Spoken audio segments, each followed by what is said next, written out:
Welcome to our channel. నేను యజ్ఞమూర్తి. ఈరోజు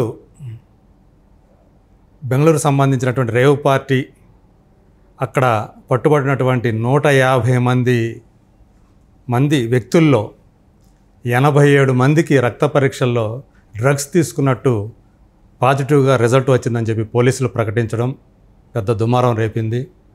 కారణం ఆ 87 మందిలో మన తెలుగు సినీ రంగానికి చెందినటువంటి సీనియర్ నటి హేమ కూడా ఉండటం. సో నేను అసలు ఆ రేవ్ పార్టీకి వెళ్ళలేదు, నేను బెంగళూరుకి వెళ్ళలేదు. అక్కడ ఆ టైంలో ఎవరైతే పట్టుబడ్డారని వాళ్ళు చెప్తున్నారో ఆ టైంలో నేను హైదరాబాద్లోని ఒక ఫామ్ హౌస్లో ఉన్నాను అని ఆమె ఒక వీడియో రిలీజ్ చేయటం, మరుసటి రోజు మళ్ళీ ఒక బిర్యానీ చేస్తున్నట్టుగా తన సోషల్ మీడియాలో ఇంకొక వీడియో పోస్ట్ చేయటం. సో ఇవన్నీ కూడా ఆమె ఏమైనా ఓవర్ యాక్టింగ్ చేసింది అనే విషయాన్ని చెప్పకనే చెప్పాయి. ఈరోజు స్పష్టంగా హేమ ఉంది, ఆమె బ్లడ్లో డ్రగ్స్ తీసుకున్నటువంటి ఆనవాళ్ళు కనిపించాయి అని చెప్పేసి బెంగళూరు పోలీసులు స్పష్టంగా ఈరోజు ప్రకటించారు. దీనికి సంబంధించి మనతో మాట్లాడటానికి ప్రముఖ సామాజికవేత్త, న్యాయ నిపుణురాలు కృష్ణకుమార్ గారు ఉన్నారు. నమస్తే మేడం. సో మనం చూస్తున్నాము 3 రోజులుగా అంటే ఆదివారం సోమవారం మార్నింగ్ నుంచి ఒక హైడ్రామా మనకు కనిపిస్తూ ఉంది. సో హేమ అనే ఆమె ఉంది అని చెప్పేసి పోలీసు ప్రకటించడం. యాక్చువల్గా ఆమె కృష్ణవేణి అనే పేరుతోటి అక్కడ అందులో పార్టిసిపేట్ చేశారు. ఆమె అసలు పేరు అదే. సో 2 రోజుల తర్వాత 2 రోజులు వరుసగా 2 వీడియోలు ఆమె రిలీజ్ చేశారు. నేను హైదరాబాద్లో ఉన్నాను అని చెప్పి చెప్తున్నట్లుగా. సో ఈరోజు మళ్ళీ ఆ రక్త పరీక్షలు రావటం అంటే తనకు తెలుసు కదా, రక్త పరీక్ష చేస్తున్నారు, నమూనాలు తీసుకున్నారు, అందులో బయటపడతామని. అయినా కానీ ఎందుకు ఆమె అంత అలా బిహేవ్ చేసిందంటారు? దీన్ని ఎలా చూడాలి మనం? ఇది అసలు ఈ డ్రగ్స్ తీసుకోవటం ఒక ఇంపల్సివ్ డెసిషన్ అండి. అంటే ఇది అంటే పాపం వాళ్ళు ఏదో అమాయకులని కాదు నా ఉద్దేశం. వీళ్ళు దేని నుంచో బయటపడడానికి ఇంకా దేంట్లోకో వెళ్ళిపోయే పరిస్థితి. వాళ్ళు ఏం చెప్తున్నారు బెంగళూరు పోలీసులు, ఈమెని మేము బాధితురాలుగానే చూస్తున్నాము అన్నారు, కౌన్సిలింగ్ ఇస్తాము అని చెప్తున్నారు. అంటే ఈ గంజాయి ఒకటి, డ్రగ్స్ ఒకటి, వీటికి ఏంటంటే 2 రకాలుగా ఉంటాయి. వాడుతున్నవాడు బాధితుడు, వాడించేవాడు నిందితుడు. సరే, అసలు ఇప్పుడు హేమ వాడిందా అనేదానికి క్లారిటీ లేదు కాబట్టి ప్రాథమికమైన అంచనా ఏంటి అంటే ఈవిడ వాడింది కాబట్టి ఈవిడ్ని బాధితురాలుగా చూస్తున్నారు వాళ్ళు. అందుకే మేము ఇస్తాము, కౌన్సిలింగ్ ఇప్పిస్తాము అని చెప్తున్నారు. అయితే అసలు హేమ వాడించిందా అనేది కూడా ఇప్పుడు ఒక పెద్ద క్వశ్చన్ మార్క్. ఎందుకు అంత క్వశ్చన్ మార్క్ వచ్చింది అంటే తను తీసుకున్న గోతులో తనే పడింది. అసలు ఇప్పుడు మాట్లాడుకోకుండా కూర్చుని ఉన్నట్లయితే మీడియాలో హేమ అని అనేవాళ్ళు, తర్వాత ఇంకేదో 1-2 రోజులు అటు ఇటుగా అది ఆగిపోయి ఉండేది. ఎప్పుడైతే తను ఇంట్లో వాళ్ళతో మాట్లాడతాను అని ఫోన్ తీసుకొని పక్కకెళ్ళి తను ఇలాంటి వీడియో రిలీజ్ చేయటం చూసారా, అది ఎంత అనాలోచితమైన చర్యో. మళ్ళీ బిర్యానీ వండుతున్నాను, బిర్యానీ వండి చూపించడం అని, నేను హైదరాబాద్లో ఉన్నాను, మా ఇంట్లో ఉన్నాను అని చెప్పటం ఎంత అనాలోచితమైన చర్యో. అంటే వీళ్ళు ఆ క్షణానికి ఆ క్షణం అందులోంచి పడ్డాము అని రెండో వాళ్ళు అనుకోవాలి అనే ఒక చిన్న గేమ్ ఉంది చూసారా, ఆట. నేను అనుకోవడం ఏంటంటే ఒకవేళ ఈ టైంలో మనం మేనేజ్ చేసేసి బయటకు వచ్చి ఏదో రకంగా అని కూడా ఏమైనా ఆలోచించింది, అలా చేశారేమో అని ఆలోచించి ఉండొచ్చు. కానీ నేను దొరికాను అంటే మీడియా కూడా వచ్చేసింది కాబట్టి ఎట్లా కొట్లా పోలీసులు మీడియాకి ఇస్తారు కాబట్టి నేను లేను అని చెప్పి కాసేపు ఒక మేకప్ చేద్దాము అనే ఒక ఉద్దేశం ఉంది. అందుకే నేను ఇంపల్సివ్ అని క్యారెక్టర్ అనింది. అందుకే ఆ క్షణంలో తను నేను ఇలా చేస్తే బయటపడిపోతాను కదా, బయట పడినట్లుగా అయినా కనిపిస్తుంది కదా, మీడియాలో అలా వస్తుంది కదా అని అనుకుంది. కానీ ఇవాళ మీడియాకి అంటే నేను మీడియా మొత్తాన్ని నేను సమర్థిస్తున్నాను కాదు, కానీ మీడియాకి తల చుట్టూ కళ్ళు అయిపోయినాయి. పోలీసులు కూడా అన్నిసార్లు మనకి నచ్చినట్లుగా పోలీసులు ప్రవర్తించరు అని చెప్పడానికి హేమ ఉదంతం తాజా ఉదాహరణ. ఉదంతం అంటే నేను అనుకోవడం ఇట్లా నేను బయట చెప్తే మళ్ళీ నేను ఉండానని చెప్పేసి మళ్ళీ వాళ్ళు ఎందుకు చెప్తారా అట్లా అని అనుకున్నారేమో. అలా కాదు, పోలీసు అంత సీరియస్గా ఉన్నారని అనుకోలే. అదే పోలీసు ఇంత ఈ వీడియో చేసి బయటికి పంపడం వల్ల ఈవిడ మీద ఇంకొంచెం ఎక్కువ కాన్సన్ట్రేషన్ పెరిగింది వాళ్ళకి. ఈమె ఇంకేం చేస్తుందో. ఇప్పుడు ఒకసారి వాళ్ళు హేమ అని ఉంది అని ఇచ్చారు, ఇచ్చినప్పుడు ఈమె కామ్గా ఉన్నట్లయితే ఆ హేమ ఏ హేమో ఎవరో ఏదో ఒకటి అయిపోయి ఉండేది. కానీ ఈమె ఇక్కడే ఉంది, పార్టీలోనే ఉంది అని ఒక ఫోటో రిలీజ్ చేశారు. అంతకుముందు ఫోటో రిలీజ్ చేయలేదు. చూడండి మీరు, ఈమె చేసిన ఓవరాక్షన్కే జరిగింది అది. అందుకే అనాలోచితమైన చర్య అనింది. అక్కడ కాసేపు నోరు మూసుకుని కూర్చుని ఉంటే అయిపోయి ఉండేది. అంటే ఆమె ఏదో బయటపడిపోవాలని కాదు మన కోరిక. అసలు చెప్తున్నా, ఇప్పుడు ఇలాంటి వాళ్ళు ఎవరైనా సరే ఇలాంటి బయటపడిపోవాలి, త్వరగా బయటపడిపోవాలి అనుకునేది, మీరు దిగింది రొచ్చులో, ఊబిలో మీరు దిగింది. ఊబిలోంచి అంత తొందరగా మీరు బయటికి ఎట్లా వస్తారు? బయటికి రాలేరు కూడా. రావడానికి వేరే మార్గాలు ఉన్నాయి, తర్వాత మాట్లాడుకుందాం. ముందు అసలు హేమ ఇలా చేయడానికి గల కారణం ఏంటి? పోలీసుల్ని తప్పుదోవ పట్టించటం విషయం ఒకటైతే, అసలు ఈ రేవ్ పార్టీ ఆర్గనైజర్గా మారటం వెనకమాల తను ఎందుకు ఈ పరిస్థితికి దిగింది అంటే గనక, ఇది ఈ రోజు ఏదో హఠాత్తుగా జరిగిపోయిన పరిణామం అయితే కాదు. అంటే యాక్చువల్గా ఆర్గనైజ్ చేసింది వాసు అని అతను, అదే అక్కడికే వస్తాను. ఇంకొక నలుగురు వీళ్ళ రాత్రి అనంతరం అన్నట్లుగా sunset to sunrise victory అని పెట్టుకున్నారు. తెల్లవారుజామున 3 గంటలకి ఈ డీజే సౌండ్ విపరీతంగా పెట్టేశారంట. అది విని చుట్టుపక్కల వాళ్ళు కంప్లైంట్ చేశారు. ఇప్పుడు అదే వీళ్ళు ఒక పరిమితమైన పద్ధతిలో గనక వీళ్ళు ఉండున్నట్లయితే గనక, అంటే ఆశకి అంతు లేదంటారు చూసారా, ఈ సౌఖ్యాల్ని వెతకటంలో కూడా వీళ్ళకి అంతు లేకుండా అయిపోయింది. ఇప్పుడు సన్సెట్ అంటే సాయంకాలం 6 మొదలెట్టి సన్ రైజ్ అంటే పొద్దున్నే 6 వరకు. అంటే నీకు అవధులు లేని ఆనందాన్ని అనుభవించాలి అని అనుకున్నావు నువ్వు. 12 గంటల పాటు విరామము లేకుండా మీరు తైతక్కలాడదాం అనుకున్నారు. మాదక ద్రవ్యాలు తీసుకుని తింటూ తాగుతూ డాన్స్ వేసుకుంటూ ఎంటర్టైన్మెంట్ అవుదాం అనుకున్నారు. మరి అవుదాం అనుకున్నప్పుడు ఇంత పెద్ద కాస్ట్లీ అఫైరుకి మీరు దిగినప్పుడు దానికి సంబంధించిన ట్రీట్మెంట్ కూడా చాలా కాస్ట్లీగా ఉంటుంది. ఇప్పుడు ఆ కాస్ట్లీగా ఉంటుంది అనేది అర్థం చేసుకునే తను చిన్న స్కిట్లు ప్లే చేసింది.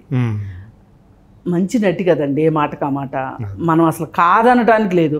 హేమ చాలా టైమింగ్ ఉన్న నటి, పర్ఫెక్ట్గా ఉంటాయి. అయితే ఈ హేమ ఇప్పుడు ఇలా చేయడం వల్ల ఇంకాస్త పాపులర్ అయిపోయింది. ఒక రకంగా బ్యాడ్గా పాపులర్ అయిపోయింది. పాపులర్ అయిపోయి ఇప్పుడు ఈ పాపులారిటీ నుంచి ఏమవుతుంది అంటే, మనుషులు నేర్చుకోకపోతే నోటోరియస్లు అయిపోతారు. హేమ ఎప్పుడో పాపులర్ నిజానికి. ఆ పాపులారిటీ 25 years అయిపోయింది.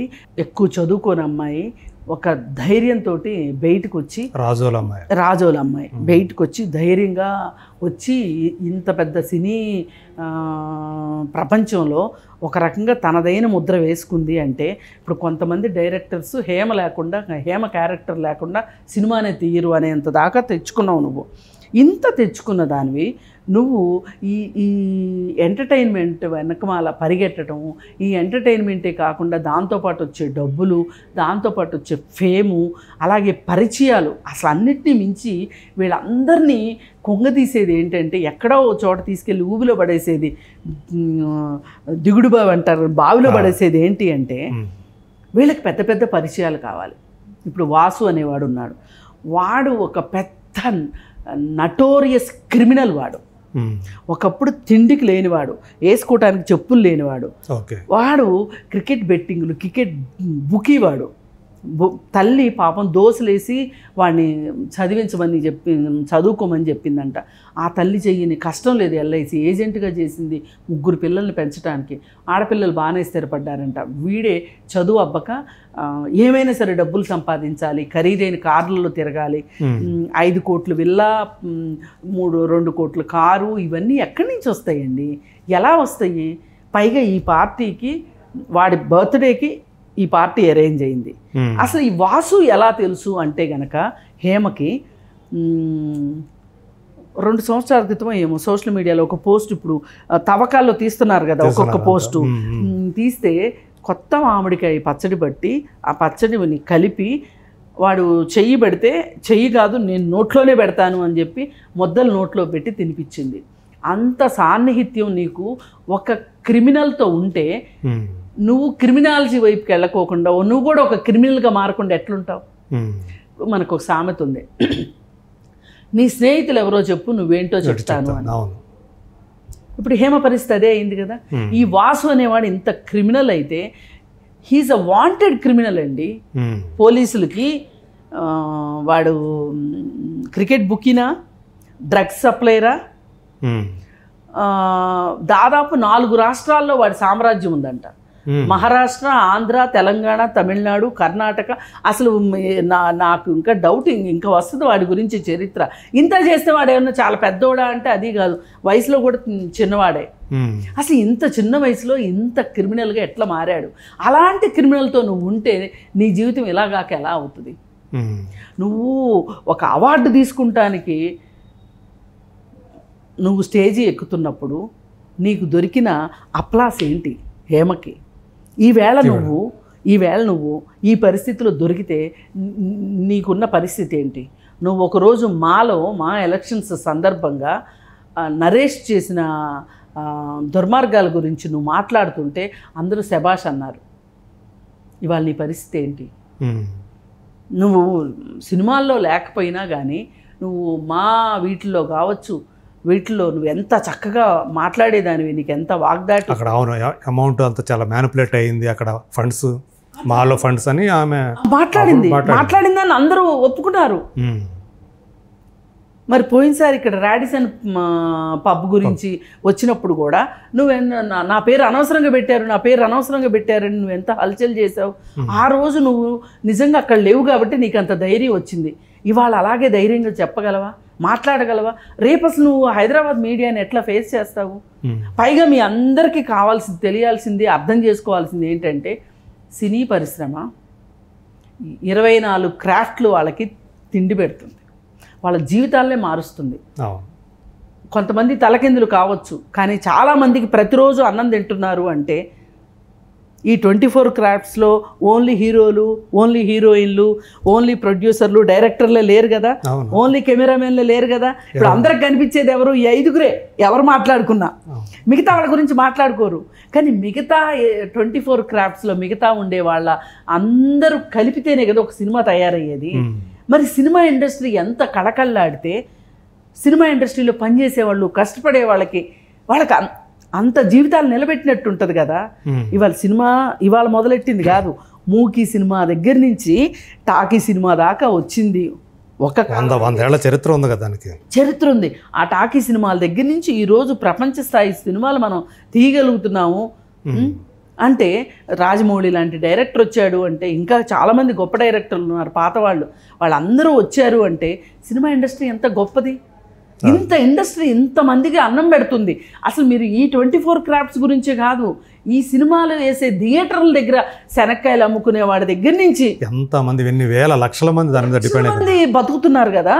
మరి ఇంత లక్షల మంది బతుకుతున్న పరిశ్రమని కళామ తల్లి అని పిలుస్తారు కదా. ఈ కళామ తల్లికి మీరు ఎందుకు కళంకం తీసుకొచ్చే పనులు చేస్తున్నారు? అసలు ఈ డ్రగ్స్ తోటి ఏంటి అవసరం? ఇవాళ రేపటి నుంచి ఏం మాట్లాడతారో తెలుసా అండి? ఏంటి మా సినిమా వాళ్ళ మీద పడతారు డ్రగ్స్ అనగానే అని మాట్లాడగలిగిన సినిమా ఇండస్ట్రీ రేపొద్దున్న నుంచి తలంచుకోవాల్సిన పరిస్థితి వస్తుంది. ఫస్ట్ చూపు వచ్చేదే సినిమా ఇండస్ట్రీ మీద. హైదరాబాద్లో డ్రగ్స్ అనగానే ఫస్ట్ ఆలోచన వచ్చేది సినిమా వాళ్ళ మీదే. గ్లామర్ ఫీల్డ్ కాబట్టి ఎక్కువ ఎక్స్పోజ్ అయ్యేది ఇదే కాబట్టి. పోయినసారి తమ్మారెడ్డి భరద్వాజ్ గారు అన్నారు, ఏంటండి అంటే వాళ్ళు ఉన్నారు వీళ్ళు ఉన్నారు అన్నారు అంటారు, ఎవరున్నారో చెప్పండి వాళ్ళ సంగతి ఏంటో మేము చూసుకుంటాం అన్నారు. ఇప్పుడు హేమ వచ్చింది, ఏం చూసుకుంటారు చెప్పండి. ఇంతకుముందు వచ్చారు కొంతమంది దెబ్బతిన్న ప్రొడ్యూసర్లు వచ్చారు, ఒక పెద్ద స్టార్ హీరో తమ్ముళ్ళు అందులో ఇరుక్కున్నారు. ఏం చేయగలిగారు మరి? ఆ హీరోను కూడా తెలంగాణ ప్రభుత్వం విచారించింది, కొంతమంది డైరెక్టర్లను విచారించింది, కొంతమంది హీరోయిన్ని విచారించింది. ఏది ఏమైనా ఒకటైతే వాస్తవం అండి, మీరు తిన్న ఇంటి వాసాలు లెక్క పెడతారా, కూర్చున్న కొమ్మని నరుక్కుంటారా అనేది ఇవాళ సినిమా ఇండస్ట్రీలో ఉన్న వాళ్ళు తేల్చుకోవాల్సిన సందర్భం వచ్చింది. ఎవరైనా మీరు క్లారిటీ ఇవ్వవలసిన అవసరం ఉంది. ఇంకా రేపటి నుంచి ఇప్పుడు వచ్చిన రోజునే రేవంత్ రెడ్డి ఏం చెప్పారు, నేను డ్రగ్స్ మీద ఉక్కుపాదం మోపుతానని చెప్పారు. కాకపోతే ఆయనకున్న పరిస్థితుల్లో ఆ ఎలక్షన్ అవుతూనే ఇప్పుడు పార్లమెంట్ ఎలక్షన్స్ వచ్చినాయి కాబట్టి ఆయన కాస్త స్లోగా కనిపించాడేమో. రేపటి నుంచి గనక ఆయన జూలు విదిల్చాడు అంటే, ఎందుకంటే ఆయన వచ్చిన రోజే చెప్పాడు, నేను దీని మీద నాకు స్పెషల్ ఫోకస్ ఉంటుంది అని చెప్పారు. డ్రగ్స్ రహిత రాష్ట్రంగా మార్చాలని నేను కంకణం కట్టుకున్నానని చెప్పాడు. కాకపోతే ఆ లక్ష్యానికి చాలామంది పనిచేయాల్సి వస్తుంది, అది వేరే విషయము. ఏది ఏమైనా గుర్తుపెట్టుకోవాల్సిన విషయము, సినిమా ఇండస్ట్రీలో ఉన్నవాళ్ళు ఒళ్ళు దగ్గర పెట్టుకోవాల్సిన విషయం ఏంటి అంటే, మీరెవరు ఇలాంటి వాటికి ప్రోత్సాహం ఇవ్వకండి, ఇలాంటి వాటిలో దిగకండి. ఎవరైనా తిరిగితే వాళ్ళని ఏరి పారేయండి. ఇంతకంటే చెప్పగలిగే ఆ సంఘంలో నుంచో లేదా ఉంటారు కదా, అసోసియేషన్ ఉంటాయి కదా, ఇలాంటివి వస్తే తీసేయాల్సిందే. డ్రగ్స్ ఎవరైతే డ్రగ్స్ తీసుకున్నారో వచ్చిందో వాళ్ళందరినీ తీసేయాల్సిందే ఖచ్చితంగా. ఇందులో ఇంకా సాధారణ మీరు అన్న ఇందాక కౌన్సిలింగ్ ఇట్లా అన్నారు కదా, మొదటిసారి ఇదివరకు ఎప్పుడు కూడా అలాంటి చరిత్ర లేకపోతే మొదటిసారి అలాంటిది ఏదైనా పట్టుబడితే వాళ్ళకి కౌన్సిలింగ్ ఇస్తారు. ఆల్రెడీ ఇదివరకు ఒకసారి ఎక్కడన్నా పట్టుబడిన చరిత్ర ఉందంటే వాళ్ళు కౌన్సిలింగ్ ఉండదు కదా, నేరుగా తీసుకెళ్ళి ప్రొడ్యూస్ చేస్తారు కదా, చేస్తారు. ఏది ఏమైనప్పటికీ సినిమా ఇండస్ట్రీ కూడా ఒక్కసారి ఆలోచించి, ఒక్కసారి పూర్తిగా కళ్ళు తెరిచి అసలు ఎవరు ఏంటి, ఏం చేస్తున్నారు, ఎందుకు చేస్తున్నారు, ఎలా చేస్తున్నారు ఏంటి అనేది ఇవాళ వీళ్ళ మీద వచ్చిన ఒక మచ్చ దీన్ని మట్టుకు తుడుపుకోకపోతే గనక ఇంకా విచ్చలవిడిగా అయిపోతుంది. వీళ్ళ వల్ల ఇది సమాజం మీద చెడు ప్రభావం చూపిస్తుంది. అవును, ఎందుకంటే వీళ్ళని ఆరాధించే వాళ్ళు, అభిమానించే వాళ్ళు సినిమా ఇండస్ట్రీ వాళ్ళు ఎక్కువ మంది ఉంటారు.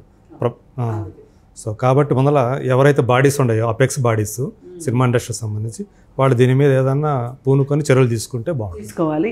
ఏదైనా ఒకటి పాపం హేమ బిర్యానీ పెడదాం అనుకుంటే కూడా పోలీసులు కూడా వెళ్ళలేదు అని అర్థమైపోయింది, వాళ్ళేమి కరగలేదని అర్థమైపోయింది. కర్ణాటక పోలీసులు బాగా గట్టిగానే అంటే వాళ్ళ మీద ఒత్తిళ్ళు కూడా ఉన్నాయి. ఇప్పుడు నిన్న కాక మొన్న రేవಣ್ణ కేసు వచ్చింది, ప్రజ్వల్ రేవಣ್ణ, వాళ్ళు కూడా వాళ్ళని నిరూపించుకోవడానికి ఒక మంచి అవకాశం వచ్చింది అనుకుంటాను. ఏది ఏమైనా ఇది మట్టుకు భూతం అని మాట్లాడుకుంటున్నాం డ్రగ్స్ని, అలాగే చూడాలి ప్రతి ఒక్కరూ. రైట్ అండి.